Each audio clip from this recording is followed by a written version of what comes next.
I mean, would you really want to be Mr. Blair wandering around Gaza City unless there's a peacekeeping force? I don't think you would, or any of the other ones. And of course, the Palestinians, especially if they're Fatah from the West Bank, although they're not going to have an official Fatah role, but if you get technocrats from the West Bank, Palestinians, there will be remnants of Hamas and Islamic Jihad, Palestinian Islamic Jihad, don't forget them, they're still present in Gaza, Yes. who will try and kill them. Indirect negotiations between Israel and Hamas are underway in Sharm el-Sheikh, Egypt, for the second day running, mediated by Egypt, Qatar, and the United States. The talks centre on President Trump's 20-point peace plan, which outlines a ceasefire, a hostage prisoner exchange, phased Israeli military withdrawal, Hamas disarmament, and post-war governance for Gaza under a transitional Palestinian body supervised by what's called a Board of Peace, chaired by Mr. Trump, and involving figures like our very own Tony Blair. Now, there's obviously a mountain to climb, and the talks remain fragile, very fragile. But Egypt's foreign minister talked a few hours ago of, quote, significant progress. Let's look at the chances with Tim Marshall, journalist, author, and broadcaster specialising in foreign affairs and international diplomacy. So, Tim, I guess we can say so far, so good? So far, so good. Cautious optimism because we're further forward than at any point in the last 2 years. Cautious because although as the US Secretary of State Marco Rubio says that 90% is agreed, there's that old adage, nothing is agreed until everything is agreed. And that 10%, there's a couple of big gaps in it. In some ways, the biggest stumbling block is the first. Not just that all the hostages have to be released at once, but Hamas has to disarm.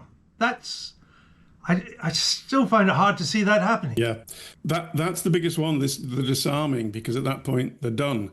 Now, you mentioned Mr. Blair in the introduction. Yeah, he was actually one of the authors of this 20-point plan. Yes.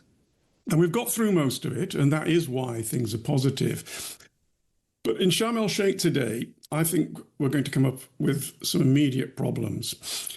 Hamas are almost certainly going to say, we need you to once the guns stop firing, we need you to withdraw further. If you look at a map that's in the 20-point plan, there's 3 lines in it in colour. Blue one is where the Israelis are at the moment. The yellow is the one that they will fall back to, the position they'll fall back to. It's only about 2 miles from where they are now. Hamas are going to say, we can't gather the 48 hostages within the 72 hours with you so close to us. We want longer and we want you to move further back quicker. So that's immediately, they're going to have to talk about this and how long have they got to talk about it. The second bit is almost simultaneous as well. The Hamas, well, this part of the deal, and I think the Israelis will agree to this, they will release 1,700 Palestinian prisoners, but they also have to release 250 prisoners who are serving life sentences for terrorist acts, including Marwan Barghouti, including some Hamas West Bank commanders that orchestrated waves of suicide bombings which killed dozens of civilians. That's hard for the Israelis. It's a big ask. But the hardest, Andrew, is that there was, I don't know if you know about the Nukba, not Nakba, the Nukba force within Hamas. It's their elite force. They spearheaded the massacres and the mass rapes of October the 7th. Some of them were captured. Hamas is insisting that some of them walk free. That's another massive ask. So we've got all these gaps within that 10%. I think when you know if there's progress is if you see Steve Witkoff, American diplomat under Trump, and Kushner, Jared Kushner, if they show up, because they're waiting outside, you know there's progress. If Ron Dermer shows up, he's the lead Israeli negotiator, but he hasn't gone to Sharm. If you see them arrive, you realize they really are on the cusp. Until you see them arrive, those gaps are still there. Well, that's worth looking out for. It's fascinating. I hadn't realized that the Witkoff wasn't actually there yet, that he's kind of waiting outside. Is there not a difficulty too that, I mean, Hamas has taken such a pounding over the past 2 years. We don't really know how intact its command and control structures are, that whether it's even capable of disarming in the sense of everybody puts their arms down, and how we would monitor that even if they did agree to disarm? Yeah, it's a nightmare. I mean, you've got to get to the ceasefire first, and then these issues that we've just discussed. But the command and the control is clearly now at a much lower level, individual areas within, say, Gaza City, within Rafah or wherever. I doubt there is really a functioning overview of them because they're under so much pressure and they've lost possibly as many as 20,000 fighters. So, yeah, how do you organize disarmament on that? And anyway, who oversees it? I haven't seen anyone from the Islamic world that has said they are interested in perhaps being part of the process, putting up any troops yet. There's no Saudi troops readying to go. There's no Pakistani troops readying to get in there and oversee this. So, there's all these massive problems, but you're not going to get to them unless you get to the first ones. Now, another cautious optimism is because Qatar and Turkey back the plan publicly. And they, apart from Iran, are the two biggest backers of Hamas. So if those two are telling them, mate, the game's up, then that is enormous pressure. But we've yet to see the proof in the pudding. And again, another thing to watch out for, Andrew, is if Hamas are playing hard to get, and Trump's talking about this has to be done by the weekend, will Qatar threaten Hamas to expel them from Qatar? Because if they don't, well, how much pressure are they really putting on? So there are reasons to be optimistic that this awful slaughter can come to an end and the hostages can come home, but caution is the watchword. You raised something there about the Arab peacekeeping force that I wanted to come back to, because even if we overcome the initial stumbling blocks, which we are agreed are quite high, you then move in at some stage to a phasing out of Israeli forces from Gaza.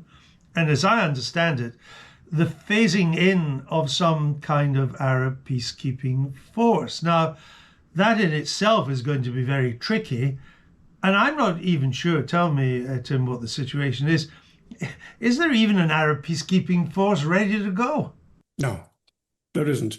At the UN, after the Trump speech, what is it, a couple of weeks ago, he got together with 8 Islamic and Arab countries. And this was actually part of the catalyst for arriving to where we are now, because they agreed we will oversee this. They even agreed that Mr. Blair, can be some sort of plenipotentiary governor of Gaza.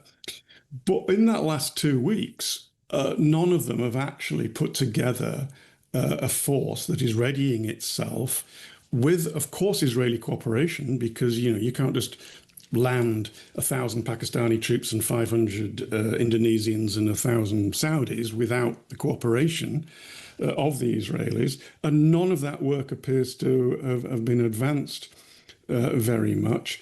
Not many of them have much experience in peacekeeping anyway. So, yeah, again, we are looking at these enormous problems coming down the line, and we haven't even got to across the most important line, which is, right, all hostilities have ceased. And without some kind of credible peacekeeping force, from wherever it comes from, strong enough to keep the peace, that technocratic government that's being proposed, it couldn't get off the ground, could it? It couldn't run Gaza. It would be too risky for anyone to go there. Exactly the point, Andrew. I mean, would you really want to be Mr. Blair wandering around Gaza City unless there's a peacekeeping force? I don't think you would, or any of the other ones. And of course, the Palestinians, especially if they're Fatah from the West Bank, although they're not going to have an official Fatah role, but if you get technocrats from the West Bank, Palestinians, there will be remnants of Hamas and Islamic Jihad, the Palestinian Islamic Jihad, don't forget them, they're still present in Gaza, who will try and kill them. And so, yes, until you've got all these things lined up, ready to go, how do you progress? And there's another thing. How does the rebuilding process start? Because the Israelis are not going to allow just untrammeled goods to just come in. They're going to have to check them because, last time all the concrete was allowed in, it wasn't used to build schools and hospitals. The concrete was used to build tunnels. Yeah, and so the water again, pipes, the Islamic countries that are going to be part of this are going to have to sign up with Israel to have some sort of cooperation about how to do the reconstruction. Many a slip twixt lip and cup. And the water pipes were used to help build rocket launchers, I seem to remember. And we expect of Hamas not just effectively to surrender, because that's basically what's being asked of it, to lay down its weapons and to quit, but also to accept that it can play no role in the future of Gaza. Now, that is, as Shakespeare would have said, a consummation devoutly to be wished. But is it realistic? Do we have any idea if they would ever really agree to that? I suppose if we look back through history, there are examples of extremely radicalized and ideological movements agreeing the game is up. I mean, I'm trying to rack my memory. Shining Path in Peru, for example. Yes. But when you're dealing with the religious element and that you think God is on your side, I mean, they are a religious death cult, Hamas. I mean, I remember a Hamas commander once saying to me in Gaza, "You don't understand us. We will sacrifice every generation for the next 100 years because it'll be worth it when we win."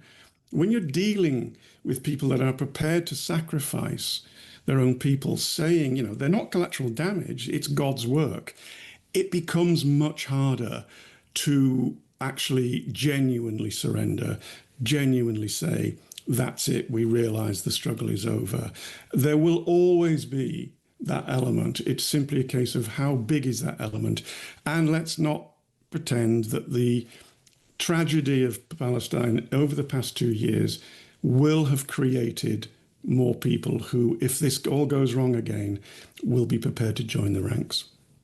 And if I was Hamas, watching on television all these demonstrations in Western capitals and Western universities, shouting Palestine shall be free from the river to the sea, and all the kind of almost pro-Hamas, pro-Hezbollah demos, I would think, hey, hold on, the game's not up, is it? No, it's been a very successful strategy because, let's face it, Israel has the last 2 years have been incredibly successful for Israel.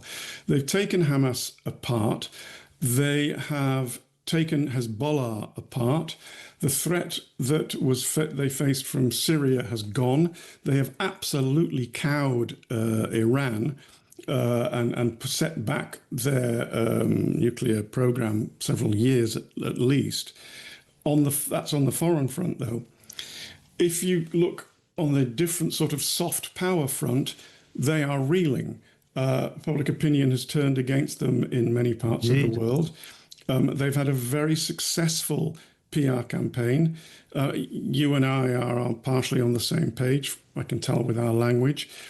On those demonstrations today, I reluctantly think that these people have the right to demonstrate and wearing their romantic cosplaying costumes.